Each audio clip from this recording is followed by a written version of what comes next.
Welcome to True Echo, where real struggles, hidden courage, and unforgettable turnarounds come to life. Today's story is one that will leave you questioning everything you think you know about loyalty, sacrifice, and redemption. Stay until the end because this is not just about a dog or a man, it's about how two broken souls can heal an entire town and change the world in ways no one saw coming. Under the blistering heat of a midsummer sun, the dusty auction yard buzzed with restless energy. Most of the crowd that day had come for cattle, maybe a few horses. They hadn't expected to see a broken German shepherd on the lot, and when they did, the atmosphere shifted. Whispered conversations, uneasy glances, and an almost tangible wall of discomfort swept through the place. Lot 54 wasn't just another sale. It was Atlas, a battered 5-year-old war dog with a coat marred by scars and patches of missing fur, lying motionless on a cracked rubber mat. His ribs were faintly visible, and his hollow gaze seemed to look right through the crowd. The auctioneer, a portly man with sweat darkening the brim of his hat, shuffled uncomfortably at the podium. Lot 54, male German shepherd. About 5 years old. Served in military capacity. Buyer must sign a waiver. His voice cracked as he tried to inject enthusiasm. Starting bid $30. Nobody moved. The silence was profound. A murmur of disapproval rippled through the ranchers and townsfolk. Some turned their backs.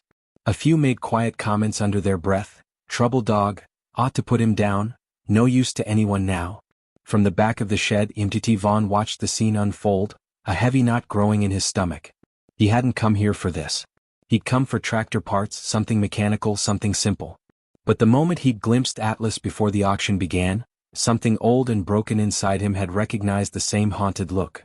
Vaughn, a wiry 29-year-old army medic turned reluctant recluse, wore his fatigue jacket despite the searing heat. His right hand twitched inside his pocket, a nervous tic he hadn't shaken since his last tour overseas. His face, sharp-angled and prematurely lined, showed little emotion as the auctioneer called again. $30. Anyone? Still no one bid. Vaughn's heart pounded in his chest. It wasn't rational. It wasn't practical. He barely scraped by fixing old machinery around the small town of Elmswood. His ranch was a crumbling relic, and he knew he couldn't afford another burden. And yet, in Atlas's dead-eyed stare, he saw himself, a soldier left behind by the country he'd once fought for. Before he could second-guess himself, Vaughn stepped forward, his voice cutting through the heavy air. I'll take him. Heads turned.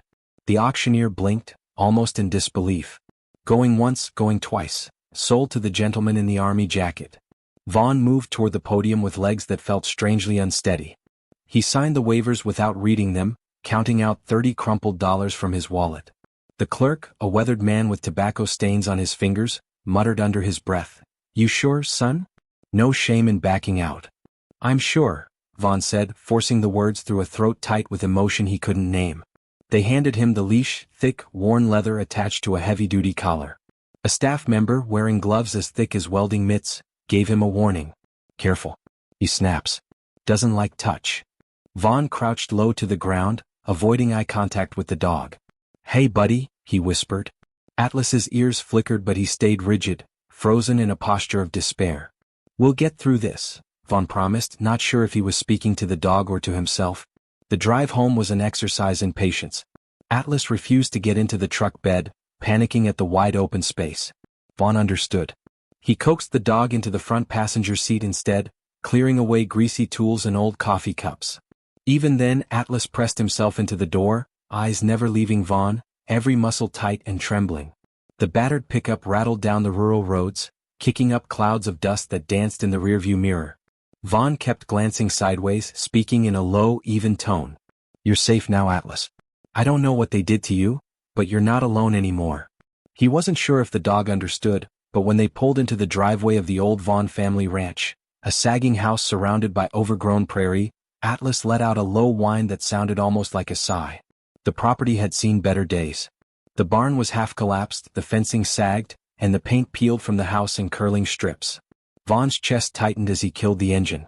How could he expect Atlas to heal here, in a place that looked as broken as both of them felt? He opened the door carefully, but Atlas hesitated, nostrils flaring as he sniffed the heavy, sun-baked air. When Vaughn tried to coax him out, the dog balked, a deep rumble vibrating in his chest. Vaughn understood that kind of fear too, the fear of walking into the unknown when your whole world had been pain. So he waited. Eventually Atlas jumped down on his own, stalking the dusty ground with head low and tail tucked. Vaughn kept his distance, letting Atlas set the pace. They moved slowly toward the porch. Every creak of wood, every flicker of shadow, sent tremors through the dog's body. When Vaughn pushed open the screen door, Atlas froze. "No closed doors," Vaughn murmured. "Not unless you want them." He propped the door open and backed away, giving Atlas space to decide. After a long hesitation, the dog slipped inside, nose twitching at the scent of old coffee, dust, and something faintly metallic. The house was cluttered but clean. An old recliner faced a battered TV. A sagging couch sat near a window streaked with grime. Atlas moved cautiously, nails clicking against the hardwood. Vaughn watched every movement, heart aching at the dog's visible conflict, yearning to believe but trapped in distrust. Later that evening, as twilight bled across the prairie sky, Vaughn sat on the porch, legs stretched out, an old army blanket draped across his knees. Atlas lay a few feet away, curled in a tight ball, every muscle still taut. Crickets sang in the gathering darkness, and a warm breeze stirred the dry grass. "You don't owe me anything," Vaughn said into the night. "But if you stay, maybe we can both figure out how to stop feeling like ghosts." He didn't expect an answer. But Atlas lifted his head slightly, just enough that their eyes met, and for a fleeting second the wall between them thinned. That was enough for now. The first few days at the ranch tested every ounce of patience Vaughn had left. Atlas refused to come inside the house except at night, and even then he slept pressed against the front door as if guarding the exit, or ensuring he wasn't trapped. Every unexpected sound, from the groan of the old refrigerator to the squeak of the ceiling fan, sent the dog bolting to the corners of the room, body low to the ground, eyes wide and wild. Vaughn didn't push. He knew trauma didn't obey timelines. It unraveled at its own agonizing pace, and sometimes the smallest steps were the most significant victories. So he kept a quiet presence, moving slowly around the house, speaking in soft tones whenever Atlas was near, and always keeping the front door cracked open. It was a silent contract. No cages, no chains, no commands. One afternoon, while repairing a rusted hinge on the barn gate, Vaughn noticed Atlas venturing farther into the overgrown fields behind the house. His gait was stiff but purposeful, muscles twitching under his patchy coat. Vaughn set down his tools and watched from a distance as the dog sniffed the wild grass, occasionally startling at a sudden gust of wind or a darting rabbit. For the first time, Atlas didn't immediately retreat to the house. He was exploring, testing, breathing. Vaughn felt something heavy loosen inside his chest. Maybe it wasn't just about rescuing the dog. Maybe it was about giving both of them permission to live again. That evening, as the sun dipped below the prairie horizon, painting the sky in bruised purples and oranges, a familiar pickup truck rumbled up the long dirt drive. Vaughn tensed instinctively, his body reverting to old habits, scanning for weapons, escape routes, cover. But as the truck rolled to a stop, he recognized the figure stepping out, Alyssa Chin, the town's veterinarian. She approached the porch with a cautious smile, a worn canvas medical bag swinging from one hand. "Heard you picked up a rescue project," she said, eyeing Atlas, who stood halfway between the porch and the barn, tail stiff, body poised to bolt. Vaughn shrugged. "Something like that." "I thought you might need some help," Alyssa continued, keeping her voice low and non-threatening. "No pressure. Just, in case." They moved carefully, both understanding that sudden movements could undo days of hard-won trust. Vaughn called Atlas's name softly, and to his surprise the dog didn't retreat. He stood his ground, trembling but curious. Alyssa crouched a good 20 feet away, setting her bag down and pulling out a liver treat. She placed it on the grass without making eye contact, then backed up a few steps. Atlas watched, ears flicking uncertainly. After a tense minute, he crept forward, snatched the treat and retreated to a safer distance. Alyssa grinned. "That's better than most of the so-called rehab cases I've seen."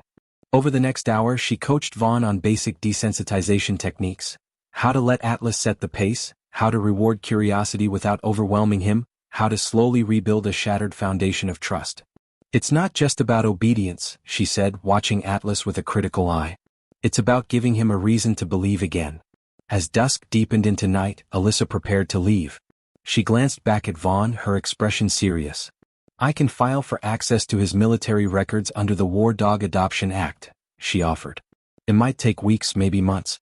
But if there's something wrong with how he was discharged, it could help you protect him." Vaughn hesitated. A gnawing unease stirred in his gut. Atlas's scars told stories, Some old, some terrifyingly fresh. If there was something buried in his past, digging it up could paint a target on both their backs. And yet, a deeper instinct told him the truth was necessary. "Do it," Vaughn said quietly. Alyssa nodded and climbed into her truck. As her taillights disappeared into the night, Vaughn sat back down on the porch steps. Atlas lay nearby, head resting on his paws, ears flicking at every distant sound. "You and me," Vaughn said into the cool night air. "We're not running anymore." Atlas didn't move. But he let out a long, low sigh, the kind that came from deep within a wounded chest, and for Vaughn it sounded a lot like hope. The next morning dawned with a sharp chill in the air. Vaughn woke to the sound of nails clicking across the floorboards. Atlas was inside the house, wandering cautiously through the living room, sniffing at the battered furniture and faded rugs. Vaughn lay still, heart pounding, not wanting to startle him. After a few minutes, Atlas settled near the open front door, watching the prairie grass sway in the breeze. Vaughn sat up slowly, stretching aching muscles, and poured a cup of stale coffee.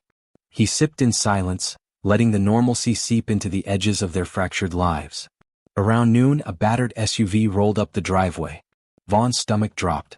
Two men got out, one wearing a stiff collared shirt and dark jeans, the other in tactical boots and a windbreaker emblazoned with a corporate logo, Redstone K9 Security. A knot of dread twisted in Vaughn's gut. These weren't neighbors dropping by to welcome him back to town. The man in the collared shirt stepped forward, hands held loosely at his sides in a false show of casualness. "Morning," he called. "You Vaughn?" Vaughn nodded but didn't move from the porch. Atlas stiffened at his side, body low but alert. "We're here about the dog," the man said. "We represent Redstone K9. There was a mistake at the auction. That animal's company property. We're authorized to retrieve him." Vaughn narrowed his eyes. "He was sold legally. I have the paperwork." The man smiled thinly. "Paperwork can be revoked. Especially when national security is involved." Atlas growled low in his throat. Vaughn didn't blame him. Every fiber of his being screamed that these men weren't just here for a polite conversation.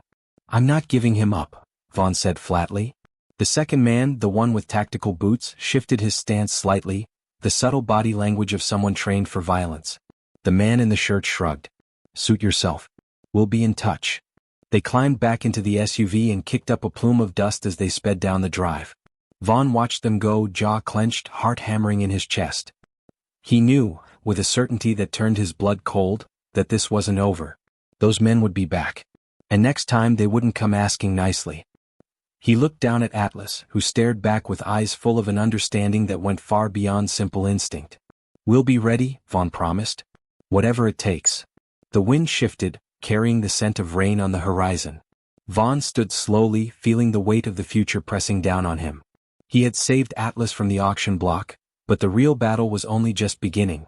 And he would fight it, because Atlas wasn't just a dog. He was a soldier, a survivor. Just like him. The rain came that night in heavy sheets, hammering the tin roof and washing the dust from the old ranch. Vaughn sat up in bed, staring at the ceiling, listening.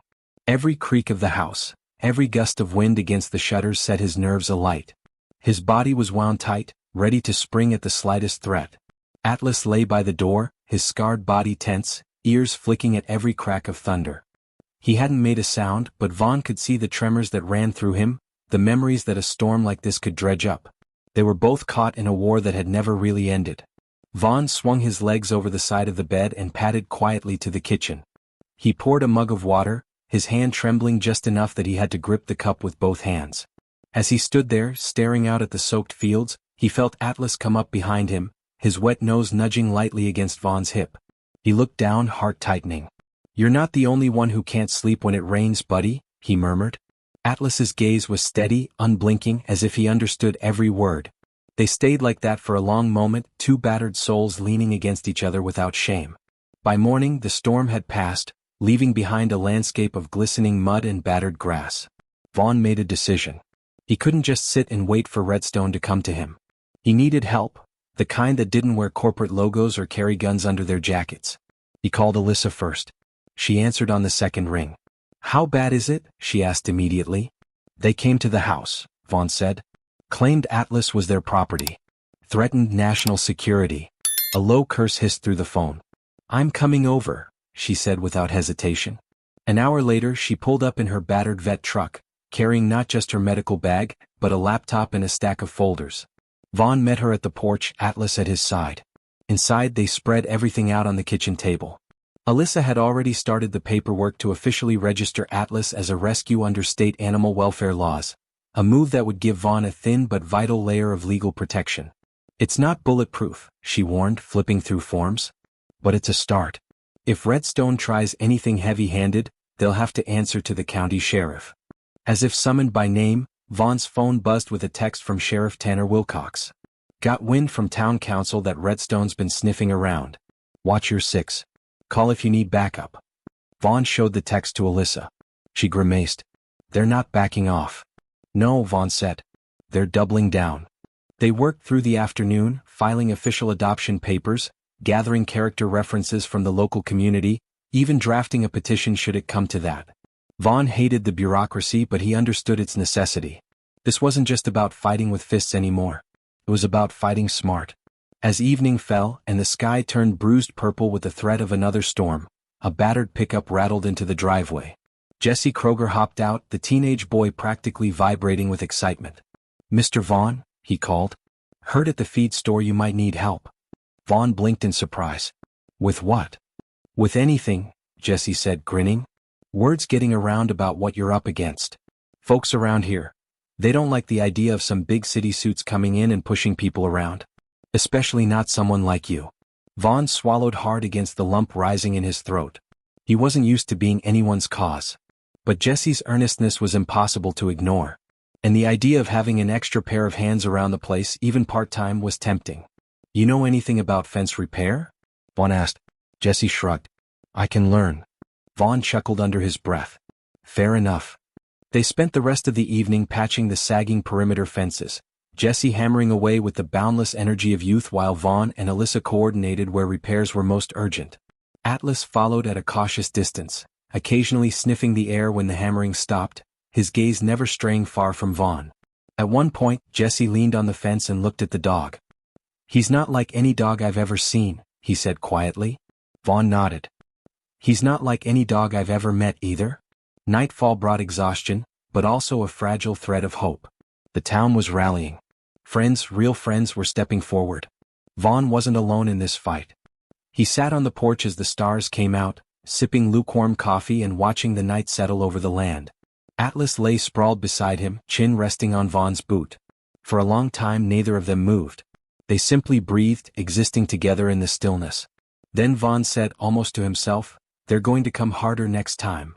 Atlas shifted as if understanding.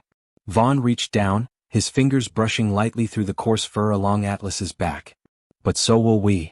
In the distance, a coyote howled, a sharp, mournful sound that carried across the fields like a ghost. Atlas lifted his head and answered, a deep, resonant bark that echoed into the darkness. It was not a bark of fear. It was a warning. Vaughn smiled grimly. "Let them come," he said softly. "This time we're ready." The ranch might have been falling apart. The odds might have been stacked against them. But for the first time in a long time, Vaughn felt something powerful stir in his chest. Not anger. Not fear. Hope. And it burned brighter than any storm cloud that loomed on the horizon. 2 days passed without incident. In a small town like Elmswood, that felt like an eternity stretched thin over nerves already frayed. Vaughn spent those days keeping busy, reinforcing locks, securing the barn, moving important papers into a hidden compartment he built under the floorboards back when paranoia was just a coping mechanism, not a necessity. Atlas stayed close, shadowing Vaughn like a sentinel. The dog's wounds, both visible and invisible, seemed to knit a little more each day. He still flinched at sudden noises, still scanned every open space like a soldier checking for IEDs, but when Vaughn spoke, soft, steady, always with that rough edge of affection, Atlas responded now. A flick of the tail. A cautious nudge of the muzzle. They were learning how to trust in tandem. And yet, Vaughn knew peace was temporary. The fourth evening after Redstone's visit, Vaughn heard the rumble of engines again. More than one. He stepped out onto the porch, shotgun cradled against his side, and narrowed his eyes at the cloud of dust rising over the dirt road. 3 vehicles. Black SUVs. Not local. Atlas growled low in his chest, the sound vibrating against Vaughn's calf. The dog's muscles were taut, ready to spring, but he stayed at Vaughn's side without needing a command. Vaughn's heart hammered against his ribs as the vehicles rolled to a stop halfway down the drive, headlights cutting through the dimming light. The driver's door of the lead SUV opened, and out stepped Paul Remington, the smug representative from Redstone. Behind him, two men in tactical gear emerged, hands resting casually near the pistols holstered at their hips. Remington didn't bother with pretense this time. His smile was a razor blade. "You've made things difficult, Vaughn," he called out.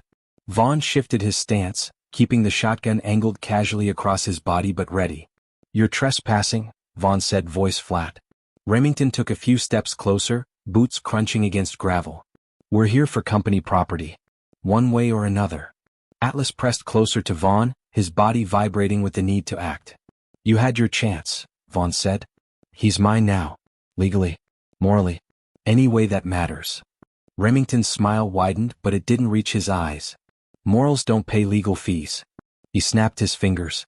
One of the men behind him opened the back of an SUV, revealing a heavy-duty crate, military grade, with thick steel bars and locking mechanisms.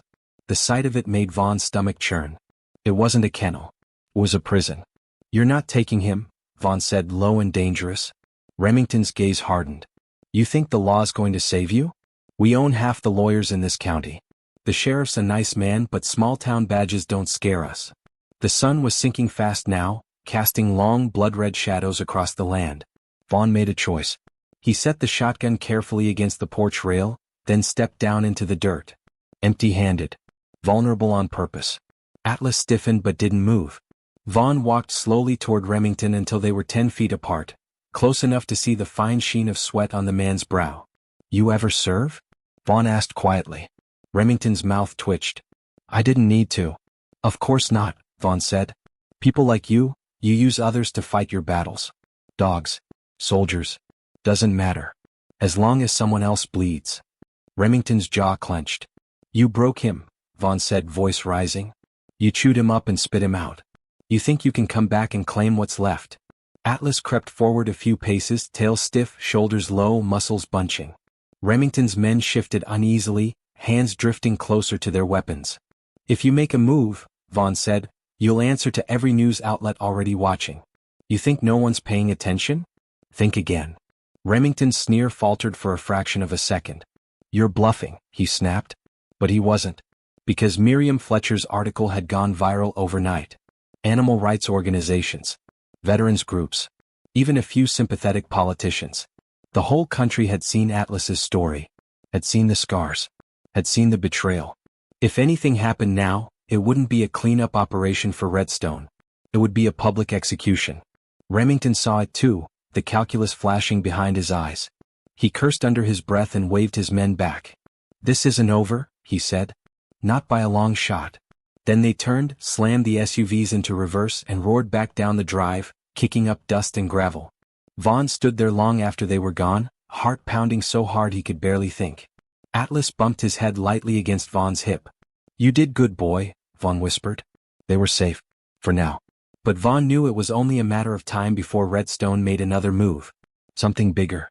Something dirtier. And when they did, he'd be ready. He wasn't fighting alone anymore. He had Atlas. And a town full of people who were finally waking up to the reality that sometimes the only thing standing between good and evil was one man, one dog, and a hell of a lot of stubbornness. The stars blinked to life overhead. A new battle loomed on the horizon. But Vaughn smiled grimly into the night. "Let them come," he said. Atlas's tail wagged once, sharp and sure. Together they would hold the line. The next morning broke crisp and cold, as if the earth itself was bracing for what was coming. Vaughn woke on the couch, shotgun leaning against the wall within reach, Atlas stretched out on the worn floorboards nearby, one ear twitching at every creak and groan of the settling house. It had been hours since the confrontation with Redstone, but the tension in the air hadn't lifted. It pressed down heavier with each breath, a silent storm building on the edges of consciousness. Vaughn rose stiffly, feeling the dull ache of old injuries in his knees and shoulders. Atlas followed, limping slightly on his back leg. An old wound Alyssa suspected was from a bullet or shrapnel, deep and poorly healed. Vaughn had seen that limp in soldiers before. It didn't stop them, but it marked them forever. He fed Atlas a breakfast of softened kibble mixed with broth Alyssa had left behind, then sat on the porch, sipping bitter coffee and watching the horizon. It wasn't long before Jesse pulled up in his battered truck, leaping out with his usual boundless energy. "Mr. Vaughn," he called. "You see the news?" Vaughn frowned, motioning him to come up. Jesse whipped out his phone, showing a local news article. Bold letters blared across the screen. "Redstone K9 investigated for abuse of military dogs. Whistleblower speaks out." Vaughn took the phone, reading the subtext. The whistleblower wasn't named, but the article referenced a former employee with first-hand knowledge of cruel conditioning practices and illegal animal disposal through auction. There were even photos, dogs caged in miserable conditions, thin and scarred. And among them, unmistakable despite the grime and pain, was a younger, healthier Atlas, wearing a battered Redstone vest. While rose in Vaughn's throat. "Atlas," he whispered, reaching down to ruffle the dog's fur. "They used you up like garbage." Atlas leaned into the touch, no longer flinching the way he had just weeks before. "They're going to pay for what they did," Vaughn said, loud enough for Jesse to hear. The teenager nodded fervently. "You got a lot of people rooting for you," Jesse said. "They started a fundraiser online. Town's talking about throwing a rally if Redstone keeps pushing." Vaughn shook his head, overwhelmed. He'd spent so long keeping his distance, isolating himself with his guilt and ghosts. And now, when he was finally standing for something again, people had rallied to his side without asking for anything in return. Atlas, watching carefully, let out a soft woof, almost a sigh. The peace didn't last. Just after noon, Vaughn heard the crunch of gravel under heavy tires. He grabbed the shotgun automatically, heart hammering. But it wasn't Redstone this time. It was Sheriff Tanner, flanked by 2 deputies and a plain, unmarked sedan Vaughn recognized from television, federal plates. Out stepped a woman in a gray suit, no-nonsense hair tucked behind her ears, a Department of Justice badge hanging from her belt. "Emmett Vaughn?" she called. "That's me," Vaughn answered warily. She approached, hand extended. "Special Agent Nora Kelly. We need to talk. It's about Redstone and Atlas." Vaughn motioned her up onto the porch, Atlas stiff but silent at his side. Inside, over coffee at the battered kitchen table, Agent Kelly laid it out. "Redstone has violated multiple federal statutes," she said crisply. "Abuse of military working dogs. Illegal disposal of government property. Unauthorized use of experimental tracking devices." She slid a photo across the table, a blown-up image of the tiny metallic tracker Alyssa had removed from Atlas's neck. The same one Vaughn still had nightmares about. This device was never approved for military use. Redstone implanted it without authorization, tracking high-value assets post-service. They tried to retrieve Atlas because he's evidence, living, breathing evidence, of their crimes. Vaughn leaned back in his chair, heart pounding. "So what happens now?" Kelly's mouth tightened. "We're building an indictment. But it's not just Redstone's executives. Some of their field agents, like Remington, have gone rogue. They may act outside orders to silence witnesses. Including you." Vaughn snorted. "They've already tried." Kelly nodded grimly. "We're assigning you temporary federal protection. Deputies will rotate shifts here. But it's critical you don't leave the county until the arrest orders are finalized." She glanced down at Atlas, whose steady, wary eyes never left her face. "And keep him close," she added softly. "He's safer with you than anywhere else." After she left, Vaughn sat in the kitchen, staring at the peeling wallpaper, Atlas lying at his feet. Protection was good. Deputies were good. But deep down, Vaughn knew if Redstone was desperate enough, they wouldn't be deterred by badges and bureaucrats. They would come again. And next time it wouldn't just be intimidation. It would be war. That night, Jesse stayed over, camped on a cot in the living room with a baseball bat tucked under his sleeping bag. Sheriff Tanner had a patrol car parked conspicuously at the end of the drive, headlights cutting across the fields like twin beacons of warning. Atlas moved between them all night, restless but calm, his loyalty undeniable, his presence a shield stronger than steel. Vaughn didn't sleep much. He sat on the porch, shotgun across his lap, eyes on the tree line. Waiting. Daring them to try. Because this time he wasn't just fighting for survival. He was fighting for a future, for a scarred, broken soldier in a dog's body who had given him back his purpose. The wind picked up, scattering leaves across the yard. Atlas sat beside him, head high, ears forward. Side by side, ready. Whatever came next, they would face it together. Because this wasn't just Vaughn's fight anymore. It was Atlas's too. And together they had already survived worse. The storm broke around 2 a.m. Not thunder and lightning this time, the real kind. The kind that had nothing to do with nature and everything to do with men who thought they could do whatever they wanted under the cover of darkness. It started with a flicker of headlights far down the road. Vaughn spotted it instantly from his perch on the porch. He didn't move, didn't twitch. Just squeezed the stock of the shotgun harder and murmured low to Atlas, who was already growling deep in his chest. Jesse stirred from the cot inside, waking with a start.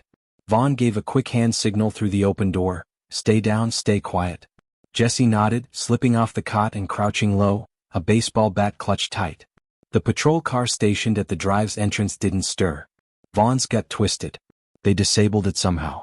3 SUVs peeled off the main road and roared down the dirt track leading straight for the ranch house, high beams flashing, engines snarling. Atlas bolted to his feet, every muscle taut. Vaughn stood too, stepping into the yard, shotgun loose in his arms but ready. The SUVs skidded to a halt 20 yards away. Doors slammed open. Dark figures poured out, their silhouettes armed, moving fast. Remington was among them. His voice cut through the night, sharp and cruel. You think you can humiliate us and get away with it? Hand over the dog. Vaughn raised the shotgun and racked a shell with a deliberate clack that echoed across the yard. Come take him, Vaughn said coldly. The men hesitated. The shotgun gleamed in the porch light. And beside Vaughn, Atlas bared his teeth, letting out a growl that sounded like it came from the bottom of hell itself. Still, Remington gestured forward. 2 of his goons advanced cautiously, guns raised but not yet firing. Then, a miracle. Flashing red and blue lights crested the ridge behind the ranch. Sirens blared, growing louder. Sheriff Tanner wasn't parked at the driveway anymore. He had pulled back to set a trap. And he had brought backup. 3 sheriff's cruisers and 2 unmarked federal vehicles descended like an avenging army, boxing in the Redstone thugs. Vaughn held his ground as the scene erupted. Deputies leaped from their cars, guns drawn, barking orders. Drop your weapons. Down on the ground. Caught between Vaughn and the law, Redstone's men faltered. Some dropped their weapons immediately. Others tried to run and were tackled into the dirt. A few froze, hands raised. Only Remington stood defiant, face twisted in rage. You don't know what you're doing, he screamed. He's dangerous. He's a weapon. Vaughn stepped forward, fury burning in his veins. No, he said, voice cutting through the chaos. He's a soldier. Just like me. And you don't get to destroy him because you failed him. Remington lunged, whether to attack or to escape Vaughn would never know, but before he could close the distance Atlas was moving. Fast as a bullet. He intercepted Remington mid-stride, slamming into him with enough force to topple the larger man onto the gravel. Atlas planted one paw on Remington's chest, teeth bared inches from his throat. Remington froze, eyes bulging in terror. Vaughn stepped in, calling Atlas back with a single word. Enough. Atlas hesitated, then obeyed, pulling back immediately, tail stiff but head high. The deputies swarmed, cuffing Remington roughly, shoving him to the ground with the others. Special Agent Kelly strode up to Vaughn, her expression a mixture of grim satisfaction and disbelief. You really don't do things halfway, do you? She muttered. Vaughn shrugged. His heart still hammered in his chest, but his hands were steady. They came for a fight, he said. We gave them one. Tanner came over, clapping Vaughn hard on the back. Hell of a thing you did here, he said. Hell of a thing. Within the hour, all of Redstone's hired thugs were loaded into cruisers or federal vans, shackled and silent. Remington cursed and spat as he was shoved into a car, but no one paid him any mind. The battle was over. And they had won. Vaughn leaned against the porch post, suddenly bone-tired. His shotgun hung loose at his side. Atlas sat beside him, sides heaving but otherwise calm. He reached down and scratched the dog's ear. You did good, soldier, Vaughn whispered. Real good. Atlas licked his hand once, a quick flash of tongue that felt more like a salute than a kiss. The first light of dawn crested over the prairie hills, painting the fields in gold. Deputies and agents worked in the background, securing the scene, documenting evidence. But Vaughn paid them little mind. He was focused on the dog beside him. The one nobody had wanted. The one everyone had given up on. Except him. Together they had stood their ground. Together they had won. The chaos of that night slowly faded into history, but its scars, like all important battles, remained etched on the land and in the hearts of everyone who lived it. The Redstone men were charged and held without bail. Their crimes didn't just include trespassing and assault. The investigation uncovered a trail of abuses spanning years. Illegal implantation of tracking devices, cruel retraining regimens that violated every military and animal welfare code, the illegal sale of discarded war dogs through civilian auctions. Atlas wasn't just evidence anymore. He was a symbol. The town of Elmswood, sleepy and overlooked for most of its existence, found itself thrust into the national spotlight. News vans parked outside the local diner. Journalists loitered at the feed store, the post office, even along Vaughn's dusty fence line, hoping for glimpses of the now famous soldier and his dog. Vaughn didn't much care for the attention, but he tolerated it, for Atlas. Every interview, every headline, every photo spread carried the truth further. These dogs are not disposable. They never had been. Within weeks, Miriam Fletcher's original article turned into a full-blown series. Discarded warriors, the untold cost of private military contracts swept across the nation. Public outrage surged. Bills were proposed to tighten regulation over military working dog retirement. Donations poured into animal rescue organizations.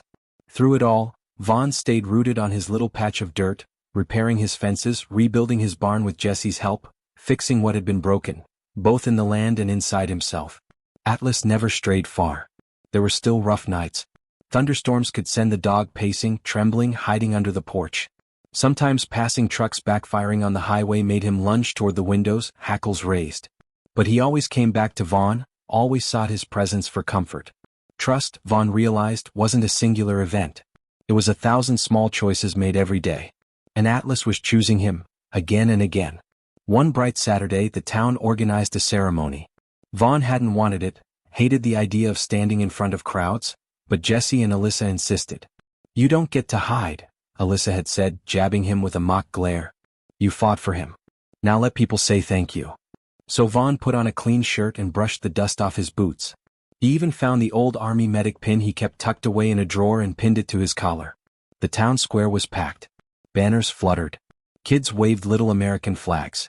A podium was set up on the courthouse steps, and Sheriff Tanner, standing tall and grim and proud, gave the opening remarks. He spoke of service, of loyalty, of the unbreakable bond between soldiers, whether on 2 legs or 4. Then he called Vaughn and Atlas forward. The crowd erupted in applause, a roar of clapping and whistles and shouted blessings. Vaughn stepped up, heart hammering, and Atlas trotted at his side, tail high, posture proud. When they reached the steps, Tanner presented Vaughn with a certificate, a formal recognition of Atlas's service and adoption, and a custom-made collar for Atlas engraved with the words, "Faithful until the end." Vaughn knelt and fastened the collar around Atlas's neck with trembling hands. Atlas pressed his forehead into Vaughn's chest, an unmistakable gesture of affection. The crowd melted into soft murmurs and tears. Vaughn didn't speak at the microphone. He didn't need to. His actions, his fight, and the steady presence of the battered but unbeaten German shepherd beside him said everything. Later, after the crowd dispersed and the reporters drifted off chasing new headlines, Vaughn sat on the courthouse steps, Atlas pressed close. Jesse brought him a slice of apple pie from the town bake sale. Alyssa handed him a folded note, a letter from a senator's office, thanking him for bringing national attention to the plight of forgotten war dogs. Vaughn smiled faintly and slipped the note into his pocket, where it could wait. He wasn't thinking about politics or promises.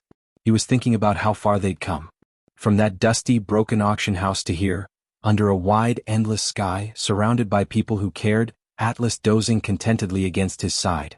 Freedom wasn't a place, Vaughn realized. It was a choice you made every day, to stand, to protect, to hope. As the sun dipped low and bathed the town square in gold, Vaughn ran a hand through Atlas's thick fur. "We're home, buddy," he said softly. Atlas thumped his tail once against the ground, slow and sure. In that quiet, sacred moment, Vaughn finally let himself believe it. The past could haunt them. The scars would always remain. But they were no longer prisoners of those memories. They were survivors. Warriors. Brothers. And together, they had found something precious in this battered little town. A future. As darkness settled over Elmswood, Vaughn rose, clapped Jesse on the shoulder, thanked Alyssa with a quiet nod, and together, man, boy, woman, and dog, they walked home. Toward a place no one would ever take from them again. From a forgotten auction to a battle for freedom, Vaughn and Atlas proved that loyalty and courage can overcome even the deepest scars. Their bond reminds us that sometimes saving another life means saving your own. If this story moved you, please subscribe to True Echo, leave a comment sharing your thoughts, and share this story with others who believe in second chances.